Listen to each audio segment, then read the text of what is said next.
we'll see how it goes. But it's a conversation it's a conversation and a decision that's been coming for a while. And my brother's wedding was scheduled for October outside Washington, D.C., and they've just postponed it for an entire year, which is obviously like a very wise decision. But I was like, oh, they just left it. I've had the best excuse to not go. Yeah. Well, I definitely want to go to like my best friend's wedding. So. Fair. Fair, very fair. Bina, I hope it's okay to say this, but you look amazing. You look jacked. Like, oh yeah, I've worked have out. You always being this ripped? Fucking hell. I think I've got stronger in lockdown, but before that I was doing pole and circus and a lot of stuff. But you see it more here on my body than anywhere else. Like, I don't know, man. Like, check out those bad boys. Yeah. Why would you gone dark? Just as she's showing her muscle. I'm gonna make you show me muscle later, Mina. Okay. Flex for us, Mina. Later. That's classic story time after recording content, you know? Yeah, that is true. That is true. Also, hello everybody. Like a bunch of people all just joined in a big slew. Hello everybody. I was admiring Gordon's beard comb. Oh my god, Gordon, have you got a beard comb? Beard brush. Where's Gordon? Oh, it looks soft and nice. It looks like a shoe shine brush. Is that what it is, or is it actually a beard brush? Well, who's to say? Nobody knows. But I understand why dogs like to get brushed now. Really, really lovely. Oh, that's so wholesome. Just watching you sing, like, gently stroke your beard with a brush. Did you get it specially engraved? What does it say? It said, "Well-groomed wizard." Wow! I've got the beard comb of that for Neville. So, hold on a second. Because, like, all the beard combs always seem to come in a little leather pouch, which Neville didn't want. And this is like, oh yeah, I got like the flip one. Yeah. This one's slightly different. The only trouble is, I've discovered that as well as beards, it also works for your hair. Oh no. Works for your what? Oh, for your head hair. Yeah. You were like off my screen, and you said all I heard was as well as beard, it also works for your, and then nothing, and then people started laughing. Swipe through, what's going on your screen? We're recording. It's all very safe for YouTube. So nice. So satisfying. And I don't think it. Oh, I can just stay there for a bit. I think I need to grow it long enough that I can just have it long. Yeah, you definitely do. So I can't stop watching. You could marvel at Peter's changing name instead. Yes, I realised I had a professional name up, and I was like, oh, I don't feel like being professional. Doesn't feel right. Peter, it's so nice to have you along for P&P. Oh, honestly, I had so much fun watching on Catch Up. One should say. The voices you perfected, Frankie. This is wonderful. I could just close my eyes and I'm transported to Pemberley or wherever. There was a beautiful moment when you were doing the rejection where you like perfectly imitated like Jennifer L's eye movements. So I grew up with the BBC series, and particularly my little sister Emma used to chain watch it kind of, and she can power quote the entire thing. And anytime she was in a strop at home, she'd stomp into the kitchen and say, "I take no leave of you, mother." All of that stuff. I mean, seriously, just please. It's just so wonderful. Peter, before you continue, just I think you are probably the one person who doesn't know, we do have some P&P newbies here. We have people for whom this is the first, so no spoilers. No spoilers. Wonderful. I would. There is. Yeah. There's somebody called Miss Bennett. That's all I know. People don't take leave of her mother. That's it. Got done.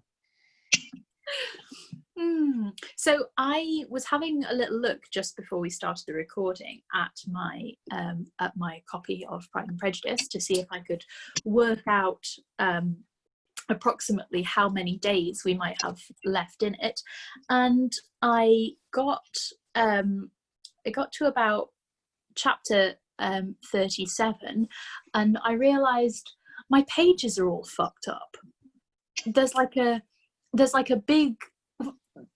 a whole like signature of pages in the middle of my copy of Pride and Prejudice, which is this like tiny little kind of gilt-edged gift copy that I think Nix gave me back in high school. And like, obviously I already had a copy, and I don't think I've ever actually read this particular version. And yeah, like a whole signature have been put in the wrong place, and like all of the pages back to front. So so I've had to run around the house hunting for another copy of Pride and Prejudice that is not all foobar in the middle. Okay. I love that you have 2 copies. I mean, got at least 2 copies. I was imagining you kind of jigsawing it all together and having it like a mass thing laid out on your dining room table. I was really tempted, but I don't know if I can bring myself to take a scalpel to a book. Like I would have to cut the pages out. Oh, I've done that. I Cut can't. them out and leave stubs and then reattach them with glue. Yeah. So for like really big books like War and Peace, I took a razor blade and divided it into quarters, and then kind of like took clear tape and taped the back page so it would be like durable enough, you know, that I could carry it around and take it to the gym, and it worked. That's amazing. That might be the most badass thing I've ever heard in my life. Yeah, I have a rule that most books I don't think I'll read again, I throw out, because otherwise I have too many books. But I could not throw them out. I know, but I could not quite bring myself to throw out that one, because I was just like, I finished the motherfucker. And it was wonderful, but I also don't think I'd read it again, because Anna Karenina and is much, much better if you want to read that. Cara, can you put like a content warning before you talk about books like that again? That's just... I think we need an ambulance. Emergency. Throw them out. For those of us who talk too much, like we better be careful around Cara because she'll cut you. She'll burn us. Better me than a goddamn book. I really think I was done with you. Most of those books cost £2.50. They cost more than a magazine, right? Like books are actually super, super cheap. Yeah, I do actually like. I'll give away a book if it's a good book to share. But I meant by throw away, get rid of. But if it's a rubbish book that I read, and I don't think any other human on earth would be connected to it, I will throw it out. There's some weird noise in the background. I think that might be Zach. I think that might be someone Zach. trying to tell us it's story time. I don't know. Is that? I was about to say, yeah. Is it story time? Do we think? What do we reckon? Story time. Story time. Okay.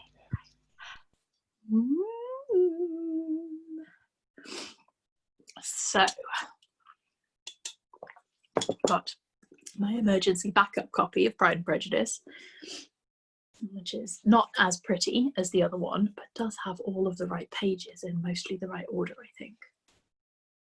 So,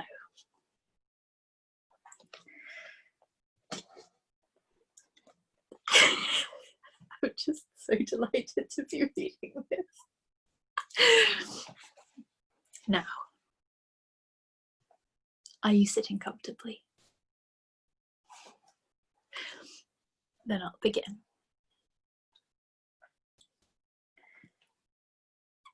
Chapter 22. The Bennets were engaged to dine with the Lucases, And again during the chief of the day was Miss Lucas so kind as to listen to Mr. Collins. Elizabeth took an opportunity of thanking her. "It keeps him in good humour," said she, "and I am more obliged to you than I can express." Charlotte assured her friend of her satisfaction in being useful, and that it amply repaid her for the little sacrifice of her time. This was very amiable, but Charlotte's kindness extended farther than Elizabeth had any conception of. Its object was nothing less than to secure her from any return of Mr. Collins' addresses by engaging them towards herself. Such was Miss Lucas's scheme, and appearances were so favourable that when they parted at night, she would have felt almost sure of success if he had not been to leave Hertfordshire so very soon. But here she did injustice to the fire and independence of his character, for it led him to escape out of Longbourn House the next morning with admirable slyness, and hasten to Lucas Lodge to throw himself at her feet. He was anxious to avoid the notice of his cousins, from a conviction that if they saw him depart, they could not fail to conjecture his design, and he was not willing to have the attempt known till its success could be known likewise, for though feeling almost secure, and with reason, for Charlotte had been tolerably encouraging, he was comparatively diffident since the adventure of Wednesday. His reception, however, was of the most flattering kind. Miss Lucas perceived him from an upper window as he walked towards the house, and instantly set out to meet him accidentally in the lane. But little had she dared to hope that so much love and eloquence awaited her there. In as short a time as Mr. Collins' long speeches would allow, everything was settled between them to the satisfaction of both. And as they entered the house, he earnestly entreated her to name the day that was to make him the happiest of men. And though such a solicitation must be waived for the present, the lady felt no inclination to trifle with his happiness. The stupidity with which he was favoured by nature must guard his courtship from any charm that could make a woman wish for its continuance. And Miss Lucas, who accepted him solely from the pure and disinterested desire of an establishment, cared not how soon that establishment were gained. Sir William and Lady Lucas were speedily applied to for their consent, and it was bestowed with a most joyful alacrity. Mr. Collins' present circumstances made it an eligible match for their daughter, to whom they could give little fortune, and his prospects of future wealth were exceedingly fair. Lady Lucas began directly to calculate, with more interest than the matter had ever excited before, how many years longer Mr. Bennet was likely to live, and Sir William gave it as his decided opinion that whenever Mr. Collins should be in possession of the Longbourn estate, it would be highly expedient that both he and his wife should make their appearance at St. James. The whole family, in short, were properly overjoyed on the occasion. The younger girls formed hopes of coming out a year or two sooner than they might otherwise have done, and the boys were relieved from their apprehension of Charlotte's dying an old maid. Charlotte herself was tolerably composed. She had gained her point, and had time to consider of it. Her reflections were, in general, satisfactory. Mr. Collins, to be sure, was neither sensible nor agreeable. His society was irksome, and his attachment to her must be imaginary. But still, he would be her husband. Without thinking highly either of men or of matrimony, marriage had always been her object. It was the only honourable provision for well-educated young women of small fortune, and however uncertain of giving happiness, must be their pleasantest preservative from want. This preservative she had now obtained, and at the age of 27, without having ever been handsome, she felt all the good luck of it. The least agreeable circumstance in the business was the surprise it must occasion to Elizabeth Bennet, whose friendship she valued beyond that of any other person. Elizabeth would wonder, and probably would blame her, And though her resolution was not to be shaken, her feelings must be hurt by such disapprobation. She resolved to give her the information herself, and therefore charged Mr. Collins, when he returned to Longbourn to dinner, to drop no hint of what had passed before any of the family. A promise of secrecy was, of course, very dutifully given, but it could not be kept without difficulty, for the curiosity excited by his long absence burst forth in such very direct questions on his return as required some ingenuity to evade. And he was at the same time exercising great self-denial, for he was longing to publish his prosperous love. As he was to begin his journey too early on the morrow to see any of the family, the ceremony of leave-taking was performed when the ladies moved for the night. And Mrs. Bennet, with great politeness and cordiality, said how happy they should be to see him at Longbourn again, whenever his other engagements might allow him to visit them.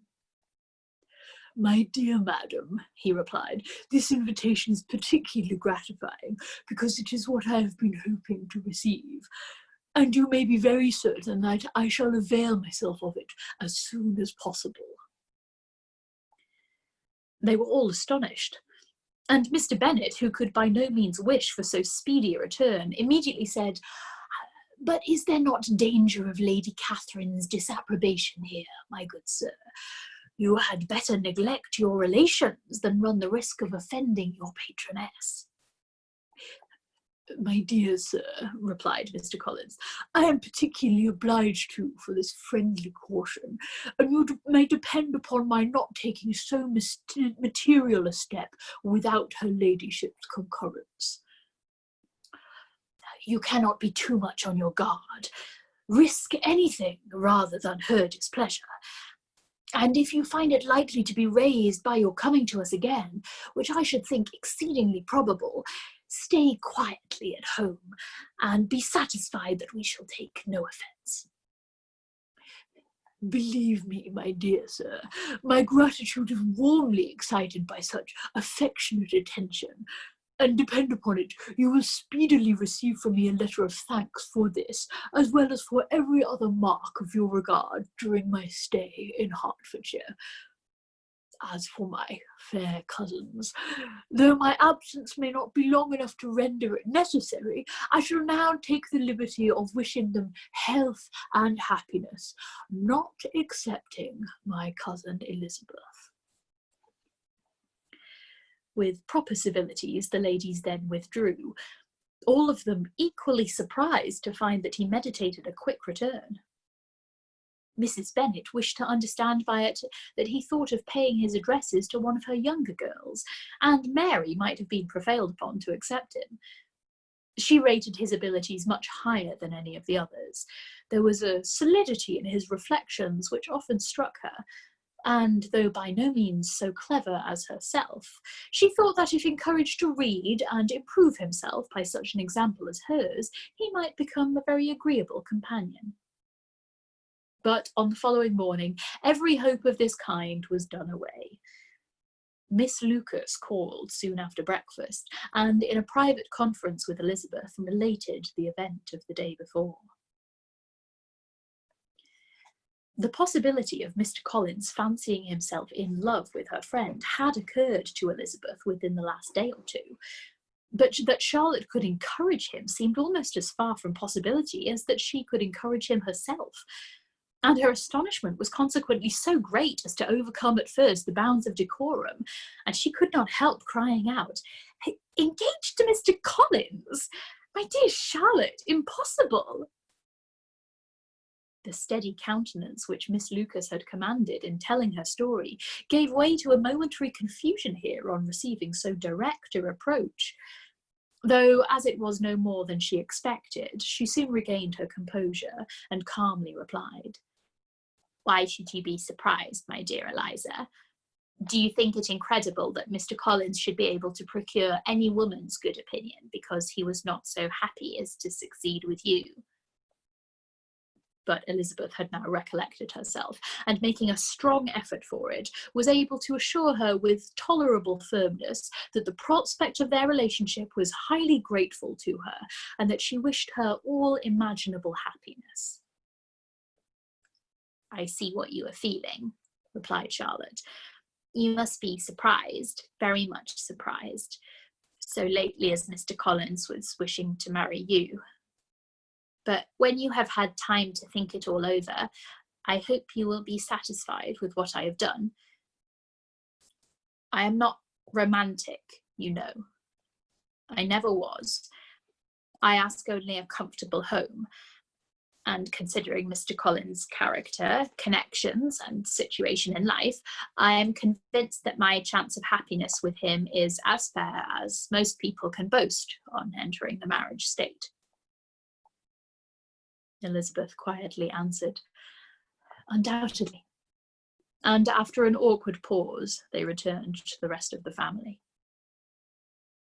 Charlotte did not stay much longer, and Elizabeth was then left to reflect on what she had heard. It was a long time before she became at all reconciled to the idea of so unsuitable a match. The strangeness of Mr. Collins making 2 offers of marriage within 3 days was nothing in comparison of his now being accepted. She had always felt that Charlotte's opinion of matrimony was not exactly like her own, but she could not have supposed it possible that when called into action, she would have sacrificed every better feeling to worldly advantage. Charlotte, the wife of Mr. Collins, was a most humiliating picture. And to the pang of a friend disgracing herself and sunk in her esteem was added the distressing conviction that it was impossible for that friend to be tolerably happy in the lot she had chosen. Chapter 23. Elizabeth was sitting with her mother and sisters, reflecting on what she had heard, and doubting whether she were authorised to mention it, when Sir William Lucas himself appeared, sent by his daughter to announce her engagement to the family. With many compliments to them and much self-gratulation on the prospect of a connection between the houses, he unfolded the matter to an audience not merely wondering, but incredulous. For Mrs. Bennet, with more perseverance than politeness, protested he must be entirely mistaken, and Lydia, always unguarded and often uncivil, boisterously exclaimed, "Good Lord, Sir William, how can you tell such a story? Do you not know that Mr. Collins wants to marry Lizzie?" Nothing less than the complacence of a courtier could have borne without anger such treatment, but Sir William's good breeding carried him through it all, and though he begged leave to be positive as to the truth of his information, he listened to all their impertinence with the most forbearing courtesy. Elizabeth, feeling it incumbent on her to relieve him from so unpleasant a situation, now put herself forward to confirm his account, by mentioning her prior knowledge of it from Charlotte herself, and endeavoured to put a stop to the exclamations of her mother and sisters by the earnestness of her congratulations to Sir William, in which she was readily joined by Jane, and by making a variety of remarks on the happiness that might be expected from the match, the excellent character of Mr. Collins, and the convenient distance of Hunsford from London. Mrs. Bennet was in fact too much overpowered to say a great deal while Sir William remained, but no sooner had he left than her feelings found a rapid vent. In the first place, she persisted in disbelieving the whole of the matter. Secondly, she was very sure that Mr. Collins had been taken in. Thirdly, she trusted that they would never be happy together. And fourthly, that the match might be broken off. 2 inferences, however, were plainly deduced from the whole. One, that Elizabeth was the real cause of all the mischief, and the other, that she herself had been barbarously used by them all. And on these 2 points she principally dwelt during the rest of the day. Nothing could console and nothing appease her, nor did that day wear out her resentment. A week elapsed before she could see Elizabeth without scolding her. A month passed away before she could speak to Sir William or Lady Lucas without being rude, and many months were gone before she could at all forgive their daughter. Mr. Bennet's emotions were much more tranquil on the occasion, and such as he did experience he pronounced to be of a most agreeable sort. For it gratified him, he said, to discover that Charlotte Lucas, whom he had been used to think tolerably sensible, was as foolish as his wife, and more foolish than his daughter. Jane confessed herself a little surprised at the match, but she said less of her astonishment than of her earnest desire for their happiness. Nor could Elizabeth persuade her to consider it as improbable. Kitty and Lydia were far from envying Miss Lucas, for Mr. Collins was only a clergyman, and it affected them in no other way than as a piece of news to spread at Meryton. Lady Lucas could not be insensible of triumph on being able to retort on Mrs. Bennet the comfort of having a daughter well married, and she called at Longbourn rather oftener than usual to say how happy she was, though Mrs. Bennet's sour looks and ill-natured remarks might have been enough to drive happiness away. Between Elizabeth and Charlotte there was a restraint which kept them mutually silent on the subject, and Elizabeth felt persuaded that no real confidence could ever subsist between them again. Her disappointment in Charlotte made her turn with fonder regard to her sister, of whose rectitude and delicacy she was sure her opinion could never be shaken, and for whose happiness she grew daily more anxious, as Bingley had now been gone a week, and nothing was heard of his return. Jane had sent Caroline an early answer to her letter, and was counting the days till she might reasonably hope to hear again. The promised letter of thanks from Mr. Collins arrived on Tuesday, addressed to their father, and written with all the solemnity of gratitude which a 12-month's abode in the family might have prompted.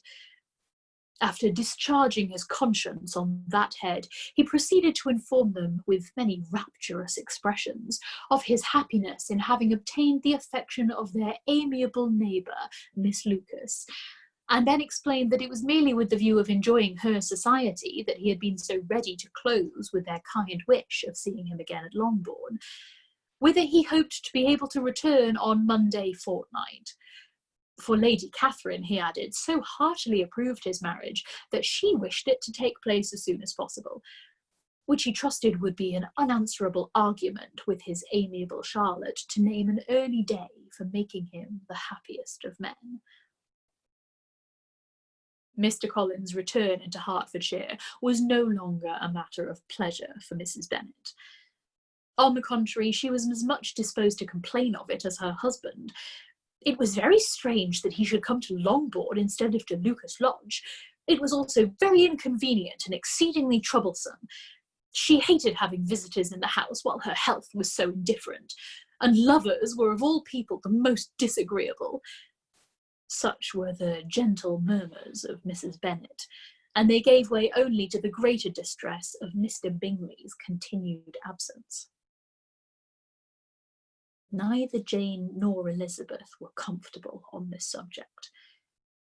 Day after day passed away without bringing any other tidings of him than the report which shortly prevailed in Meryton of his coming no more to Netherfield the whole winter, a report which highly incensed Mrs. Bennet, and which she never failed to contradict as a most scandalous falsehood. Even Elizabeth began to fear, not that Bingley was indifferent, but that his sisters would be successful in keeping him away. Unwilling as she was to admit an idea so destructive of Jane's happiness, and so dishonourable to the stability of her lover, she could not prevent its frequently recurring. The united efforts of his two unfeeling sisters and of his overpowering friend, assisted by the attractions of Miss Darcy and the amusements of London, might be too much, she feared, for the strength of his attachment. As for Jane, her anxiety under this suspense was, of course, more painful than Elizabeth's. But whatever she felt, she was desirous of concealing, and between herself and Elizabeth, therefore, the subject was never alluded to. But as no such delicacy restrained her mother, an hour seldom passed in which she did not talk of Bingley, express her impatience for his arrival, or even require Jane to confess that if he did not come back, she should think herself very ill-used. It needed all Jane's steady mildness to bear these attacks with tolerable tranquillity. Mr. Collins returned most punctually on the Monday fortnight, but his reception at Longbourn was not quite so gracious as it had been on his first introduction. He was too happy, however, to need much attention, and luckily for the others, the business of love-making relieved them from a good deal of his company. The chief of every day was spent by him at Lucas Lodge, and he sometimes returned to Longbourn only in time to make an apology for his absence before the family went to bed. Mrs. Bennet was really in a most pitiable state. The very mention of anything concerning the match threw her into an agony of ill humour, and wherever she went she was sure of hearing it talked of. The sight of Miss Lucas was odious to her. As her successor in that house, she regarded her with jealous abhorrence. Whenever Charlotte came to see them, she concluded her to be anticipating the hour of possession, and whenever she spoke in a low voice to Mr. Collins, was convinced that they were talking of the Longbourn estate, and resolving to turn herself and her daughters out of the house as soon as Mr. Bennet were dead. She complained bitterly of all of this to her husband. "Indeed, Mr. Bennet," said she, "it is very hard to think that Charlotte Lucas should ever be mistress of this house, that I should be forced to make way for her and live to see her take my place in it. My dear, do not give way to such gloomy thoughts. Let us hope for better things. Let us flatter ourselves that I may be the survivor." This was not very consoling to Mrs. Bennet, and therefore, instead of making any answer, she went on as before. "I cannot bear to think that they should have all this estate. If it were not for the entail, I should not mind it." "What should you not mind?" "I should not mind anything at all." "Let us be thankful that you are preserved from a state of such insensibility." "I never can be thankful, Mr. Bennet, for anything about the entail. How anyone could have the conscience to entail away an estate from one's own daughters, I cannot understand. And all for the sake of Mr. Collins, too. Why should he have it more than anybody else?" "I leave it to yourself to determine," said Mr. Bennet. Another chapter? Chapter 24. Miss Bingley's letter arrived and put an end to doubt. The very first sentence conveyed the assurance of their being all settled in London for the winter, and concluded with her brother's regret at not having had time to pay his respects to his friends in Hertfordshire before he left the country. Hope was over, entirely over. And when Jane could attend to the rest of the letter, she found little except the professed affection of the writer that could give her any comfort. Miss Darcy's praise occupied the chief of it. Her many attractions were again dwelt on, and Caroline boasted joyfully of their increasing intimacy, and ventured to predict the accomplishment of the wishes which had been unfolded in her former letter. She wrote also with great pleasure of her brother's being an inmate of Mr. Darcy's house, and mentioned with raptures some plans of the latter with regard to new furniture. Elizabeth, to whom Jane very soon communicated the chief of all this, heard it in silent indignation. Her heart was divided between concern for her sister and resentment against all the others. To Caroline's assertion of her brother's being partial to Miss Darcy, she paid no credit. That he was really fond of Jane, she doubted no more than she had ever done. And much as she had always been disposed to like him, she could not think without anger, hardly without contempt, on that easiness of temper, that want of proper resolution which now made him the slave of his designing friends, and led him to sacrifice his own happiness to the caprice of their inclinations. Had his own happiness, however, been the only sacrifice, he might have been allowed to sport with it in whatever manner he thought best. But her sister's was involved in it, as she thought he must be sensible himself, It was a subject, in short, on which reflection would be long indulged and must be unavailing. She could think of nothing else. And yet whether Bingley's regard had really died away or was suppressed by his friend's interference, whether he had been aware of Jane's attachment or whether it had escaped his observation, whichever were the case, though her opinion of him must be materially affected by the difference, her sister's situation remained the same, her peace equally wounded. A day or two passed before Jane had courage to speak of her feelings to Elizabeth. But at last, on Mrs. Bennet's leaving them together, after a longer irritation than usual about Netherfield and its master, she could not help saying, "Oh, that my mother had more command over herself. She can have no idea of the pain she gives me by her continual reflections on him. But I will not repine. It cannot last long. He will be forgot, and we shall all be as we are before." Elizabeth looked at her sister with incredulous solicitude, but said nothing.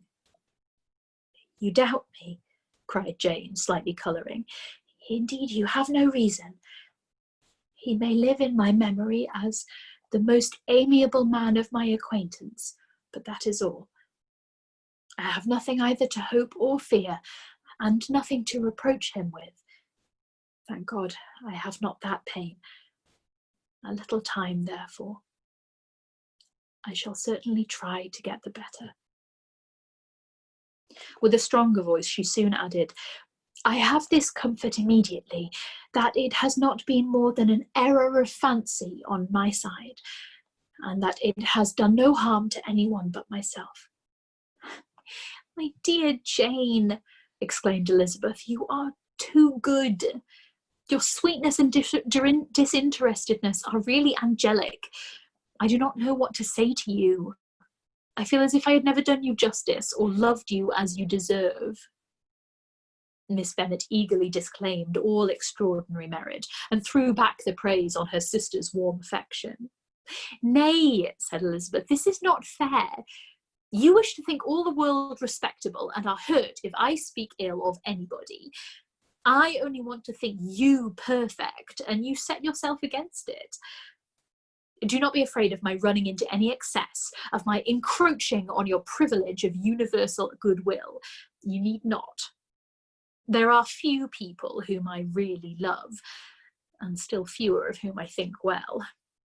The more I see of the world, the more I am dissatisfied with it, and every day confirms my belief of the inconsistency of all human characters, and of the little dependence that can be placed on the appearance of either merit or sense.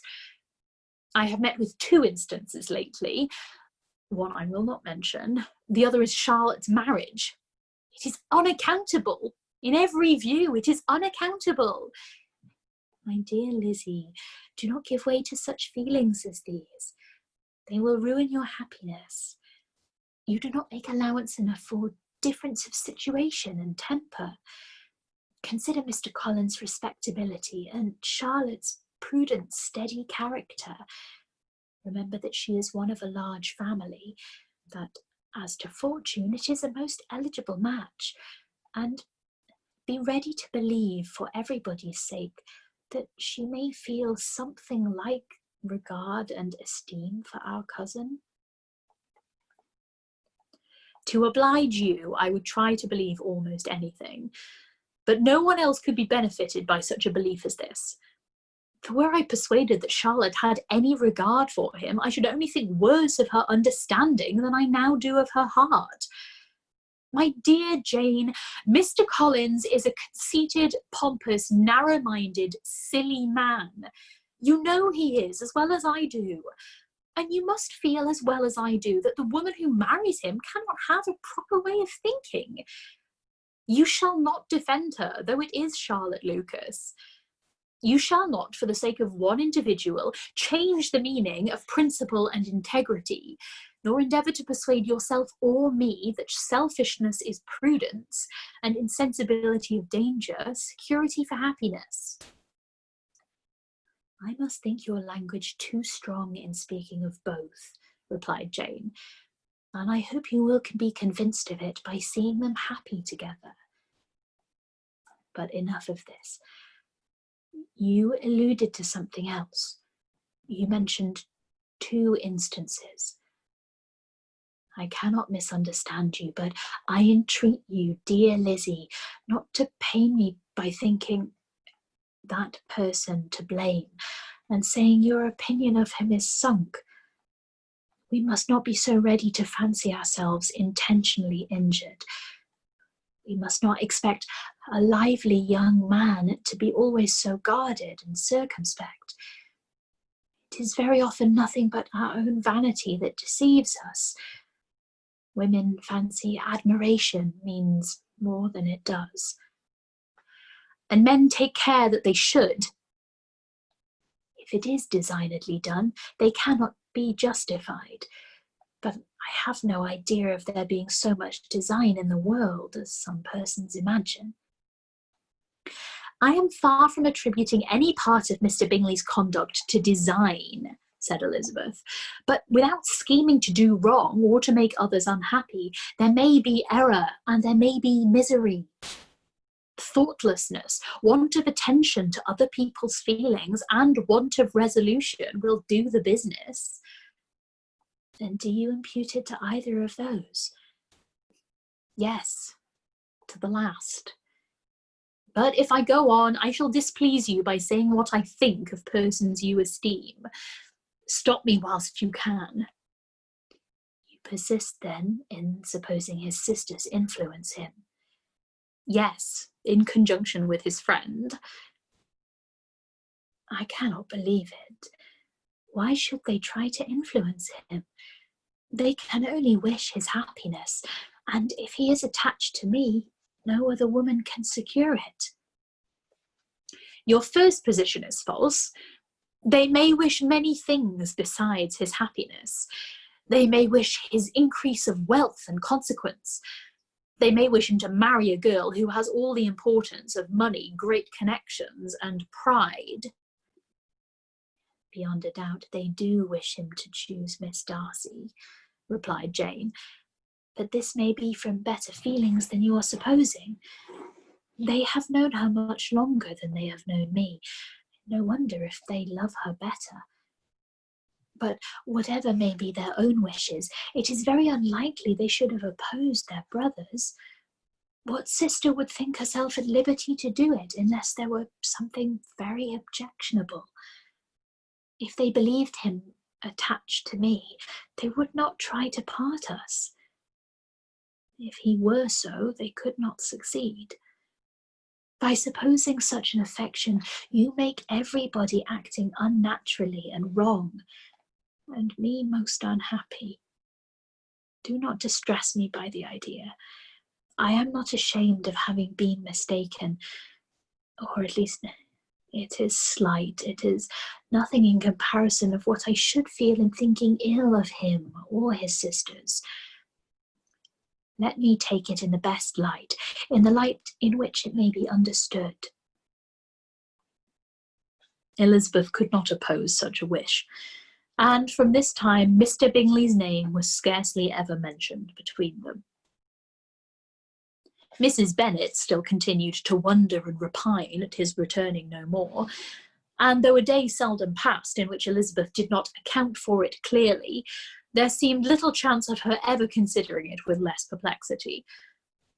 Her daughter endeavoured to convince her of what she did not believe herself, that his attentions to Jane had been merely the effect of a common and transient liking, which ceased when he saw her no more. Though the probability of the statement was admitted at the time, she had the same story to repeat every day. Mrs. Bennet's best comfort was that Mr. Bingley must be down again in the summer. Mr. Bennet treated the matter differently. "So, Lizzie," said he one day, "your sister is crossed in love, I find. I congratulate her. Next to being married, a girl likes to be crossed in love a little now and then. It is something to think of and gives her a sort of distinction among her companions. When is your turn to come? You will hardly bear to be long outdone by Jane. Now is your time. Here are officers enough at Meryton to disappoint all the young ladies in the country. Let Wickham be your man. He is a pleasant fellow and would jilt you creditably. Thank you, sir, but a less agreeable man would satisfy me. You must not all expect Jane's good fortune. True, said Mr. Bennet, but it is a comfort to think that, whatever of that kind may befall you, you have an affectionate mother who will always make the most of it. Mr. Wickham's society was of material service in dispelling the gloom which the late perverse occurrences had thrown on many of the Longbourn family. They saw him often, and to his other recommendations was now added that of general unreserve. The whole of what Elizabeth had already heard, his claims on Mr. Darcy and all that he had suffered from him, was now openly acknowledged and publicly canvassed, and everybody was pleased to think how much they had always disliked Mr. Darcy before they had known anything of the matter. Miss Bennet was the only creature who could suppose there might be any extenuating circumstances in the case, unknown to the society of Hertfordshire. Her mild and steady candour always pleaded for allowances and urged the possibility of mistakes. But by everybody else, Mr. Darcy was condemned as the worst of men. More. What time is it? 10-2. 10-2. Time for more. Time for more. Lisa. Time for more. Would you like another one? Oh, lots of people have arrived. Who's arrived? Who have we got? Lisa. Ah, hi, everybody.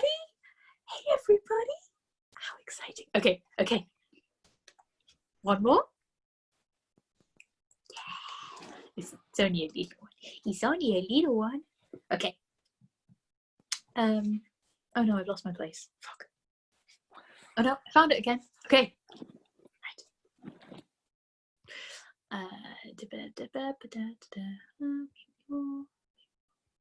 So,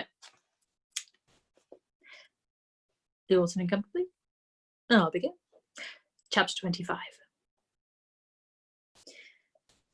After a week spent in professions of love and schemes of felicity, Mr. Collins was called from his amiable Charlotte by the arrival of Saturday. The pain of separation, however, might be alleviated on his side by preparations for the reception of his bride, as he had reason to hope that shortly after his next return into Hertfordshire, the day would be fixed that was to make him the happiest of men.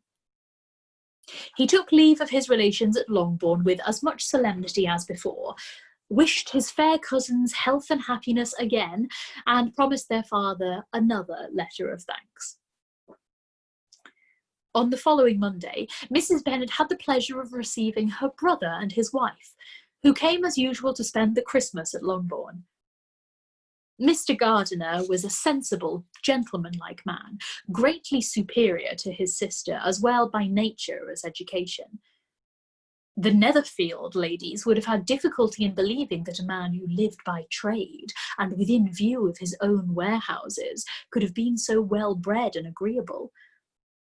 Mrs. Gardiner, who was several years younger than Mrs. Bennet and Mrs. Phillips, was an amiable, intelligent, elegant woman, and a great favourite with all her Longbourn nieces. Between the two eldest and herself especially, there subsisted a very particular regard. They had frequently been staying with her in town. The first part of Mrs. Gardiner's business on her arrival was to distribute her presents and describe the newest fashions. When this was done, she had a less active part to play. It became her turn to listen. Mrs. Bennet had many grievances to relate, and much to complain of. They had all been very ill-used since she last saw her sister. 2 of her girls had been on the point of marriage, and after all, there was nothing in it. "I do not blame Jane," she continued, "for Jane would have got Mr. Bingley if she could. But Lizzie! Oh, sister, It is very hard to think that she might have been Mrs. Collins' wife by this time, had it not been for her own perverseness. He made her an offer in this very room, and she refused him. The consequence of it is that Lady Lucas will have a daughter married before I have, and the Longbourn estate is just as much entailed as ever. The Lucases are very artful people indeed, sister. They are all for what they can get. I am sorry to say it of them, but so it is. It makes me very nervous and poorly to be thwarted so in my own family, and to have neighbours who think of themselves before anybody else. However, your coming just at this time is the greatest of comforts, and I am very glad to hear what you tell us of long sleeves. Mrs. Gardiner, to whom the chief of this news had been given before in the course of Jane and Elizabeth's correspondence with her, made her sister a slight answer, and in compassion to her nieces turned the conversation. When alone with Elizabeth afterwards, she spoke more on the subject. "It seems likely to have been a desirable match for Jane," said she. "I am sorry it went off, but these things happen so often.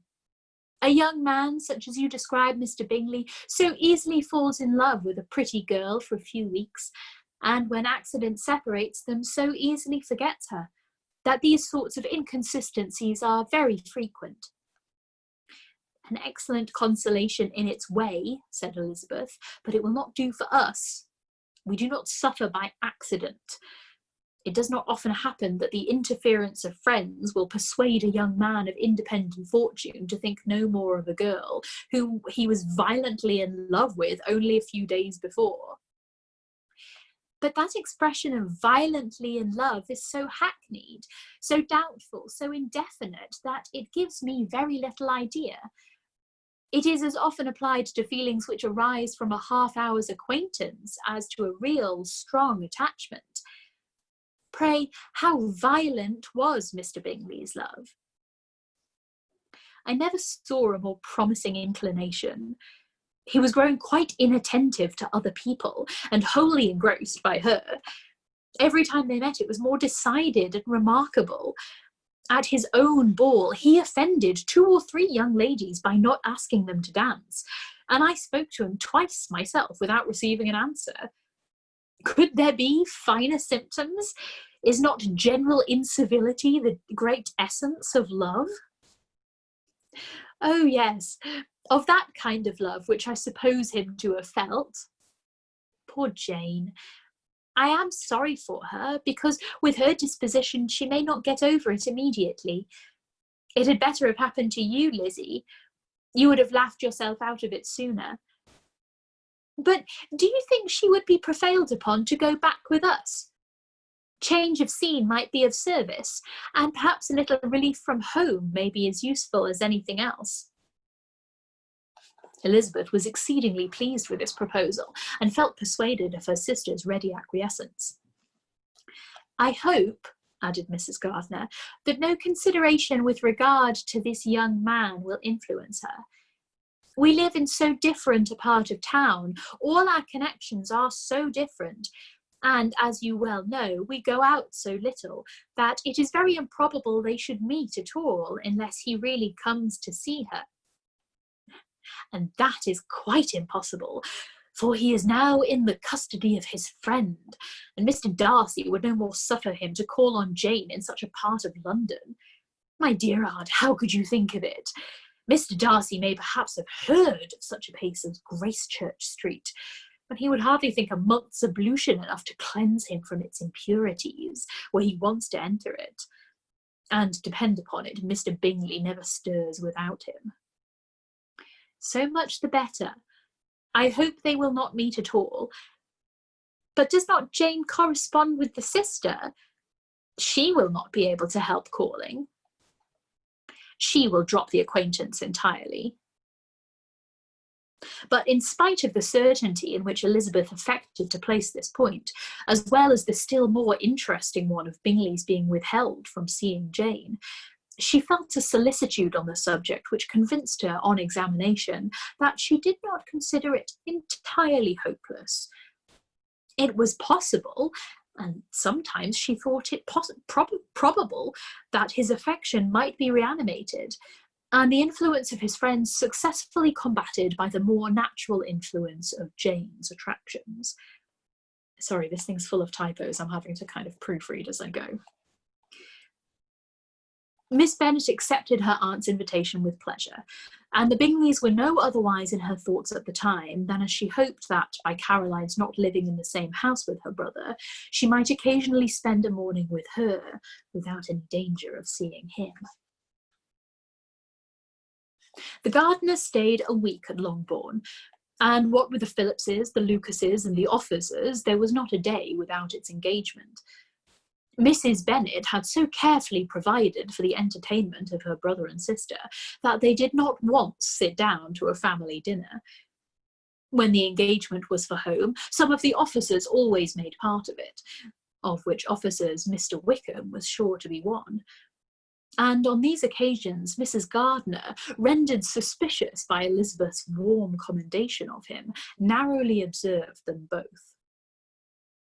Without supposing them, from what she saw, to be very seriously in love, their preference of each other was plain enough to make her a little uneasy, and she resolved to speak to Elizabeth on the subject before she left Hertfordshire, and represent to her the imprudence of encouraging such an attachment. To Mrs. Gardiner, Wickham had one means of affording pleasure unconnected with his general powers. About 10 or a dozen years ago, before her marriage, she had spent a considerable time in that very part of Derbyshire to which he belonged. They had therefore many acquaintances in common, and though Wickham had been there little since the death of Darcy's father 5 years before, it was yet in his power to give her fresher intelligence of her former friends than she had been in the way of procuring. Mrs. Gardiner had seen Pemberley, and had known the late Mr. Darcy by character perfectly well. Here, consequently, was an inexhaustible subject of discourse. In comparing her recollection of Pemberley with the minute description which Wickham could give, and in bestowing her tribute of praise on the character of its late possessor, she was delighting both him and herself. On being made acquainted with the present Mr. Darcy's treatment of him, she tried to remember something of that gentleman's reputed disposition when quite a lad, which might agree with it, and was confident at last that she recollected having heard Mr. Fitzwilliam Darcy formerly spoken of as a very proud, ill-natured boy.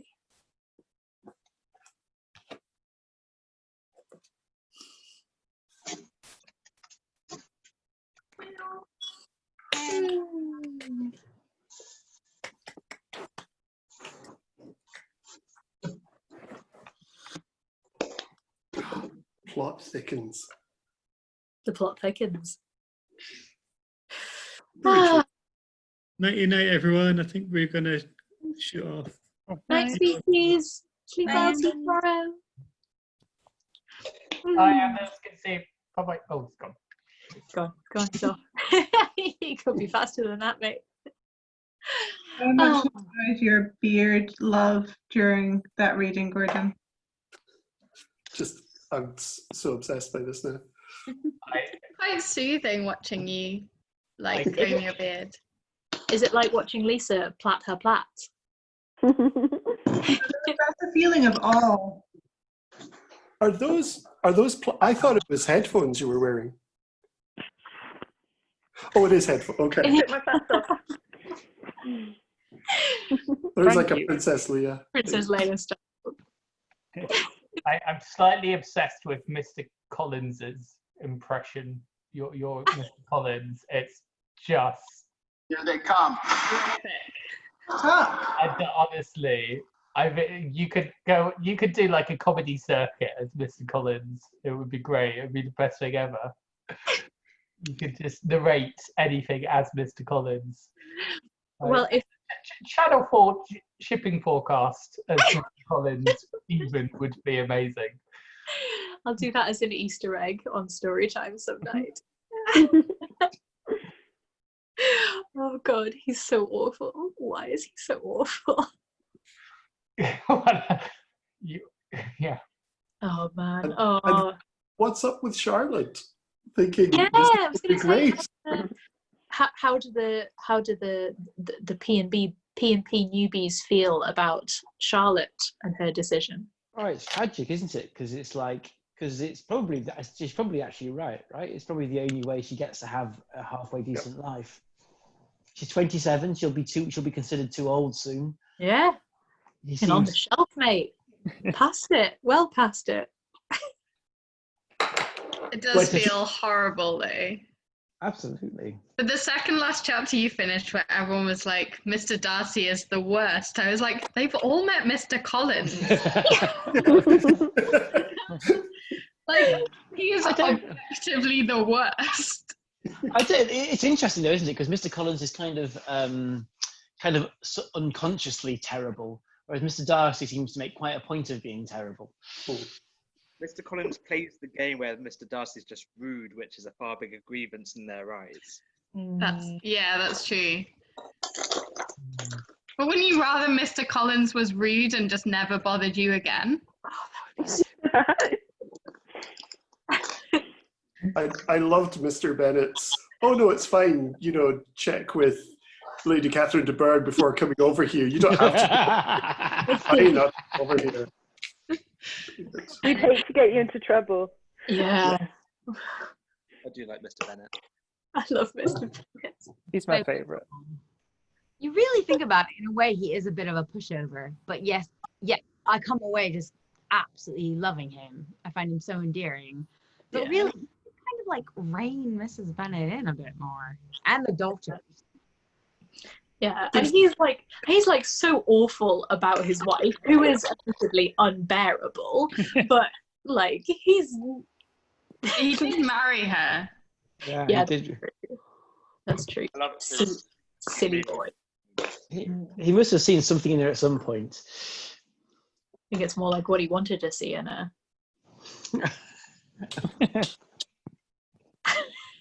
There was a lot of talk of lovemaking and lovers in this episode. Yeah, I heard that.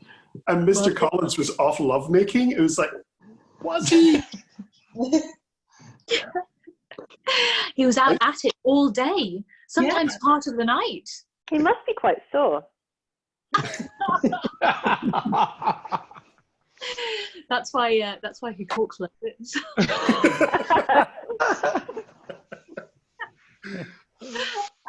That's why the ladies early on were being moved. It was, they were being moved out. Grace, this is Grace. This is making me feel really weird. Making Jen. Yeah, Jen, that looks delicious. I'm making overnight oats. So we have mango and turmeric overnight oats for breakfast tomorrow. So it doesn't look too sexy, but hopefully it'll taste better than it. Delicious. So I'm quite excited. But I've got a bad trick of just not eating breakfast, so I'm trying to actually make it so that I'll hopefully eat it. I'm always slightly amazed by people who get into habits of not eating breakfast, because I'm just actually not a functioning human until I've had breakfast and a cup of food. And it's like, I'm like the opposite amazed. I'm like, how do you eat before 11? How is this? Yeah, functioning? I don't eat breakfast.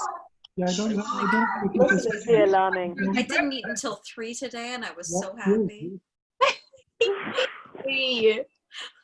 I'm just.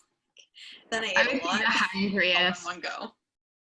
I think it's just like inclination to make things. Like if it's not already there, like if Neville's out, I'll often not bother having dinner. Because they're not there to make it for me. Not even just like cheese and biscuits and whatever other things go with that, because like sometimes that's ice cream, but it's still dinner. That's the best case scenario. Anything you eat at dinner time is dinner. The actual components of the food doesn't matter. But I think if you spread it out in like separated by 20-minute chunks over the course of like 4 or 5 hours, it doesn't count as dinner. It's just like grazing. Yeah, it's tapas, right? Oh, that's what I should call it. Unnecessarily strict. I always get a little bit peckish after story time, which is inconvenient because I've already had dinner and it's like ass o'clock at night, and not really good time to be eating. Well, half the folk get thirsty after story time. Most of the reason I don't make it to story time is because we're having dinner when it starts. So our quarantine dinner time has been 9. I was still making dinner when story time started today. I would really like us to have like story time dinner together sometime. I think that would be really nice. Cute. Like everyone have dinner together. It's like a story time dinner date. Should have done that when we had the food poetry. We should. God damn it. God damn What it. are we eating for the finale this time? Pride. Eating our words. Cucumber sandwiches with the crusts cut off. Yeah, I was gonna say like those days at afternoon tea type things. Various meats in aspic. Yes. Aspic. Anything involving aspic. Doesn't Mr. Collins compliment the potatoes at some point? I do love potatoes. Team potato. Potato. Potato.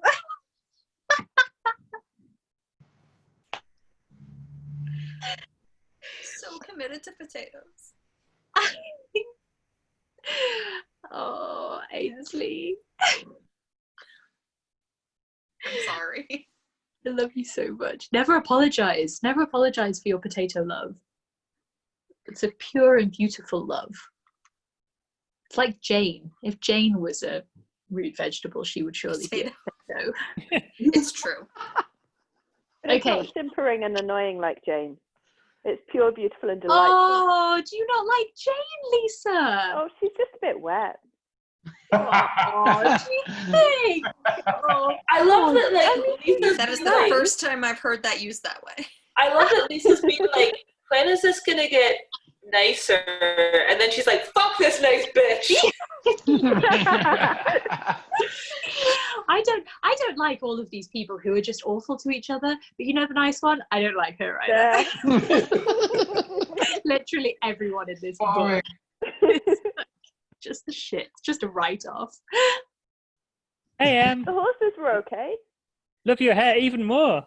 Thank Lisa, you. I'm with you. Maybe Jane needs to be drunk more, and then she. Yeah.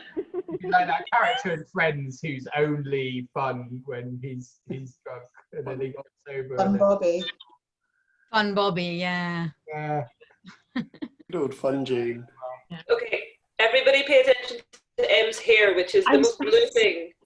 Em, you look incredible. Thank you. I was gonna come for story time on time and just pay my hairdresser to bleach it. And then she was like, okay, but I kind of need to finish this. Can I just keep dyeing your hair and charge you the same amount and you'll tell a bunch of your friends about me? I'll give you a bunch of my cards. And I was like, fuck yeah, you can. Absolutely you can. So I caught like the first 20 minutes and then we had to rinse it. And then she was like, can I blow dry and style it and take my time? And I was like, yeah, of fucking course you can. So yeah. It's so But we can't go to her. She's so far away. Being able to go visit them. She's from the UK, so she will be on your side at some point. How exciting! I accidentally found a hairdresser from like one of the towns, like a half-hour train ride from where I did my semester abroad. It looks amazing. It really, really suits you. Thank you. It's so bright in the sunlight. It's impressive. I'll post pictures and take better ones at some point, but like it's almost neon in some of the underbits. Okay. Oh wow. Oh, Pretty. that's so cool. That's like Raven's wing, like iridescence. I'm gonna tell her you said that. Thank you.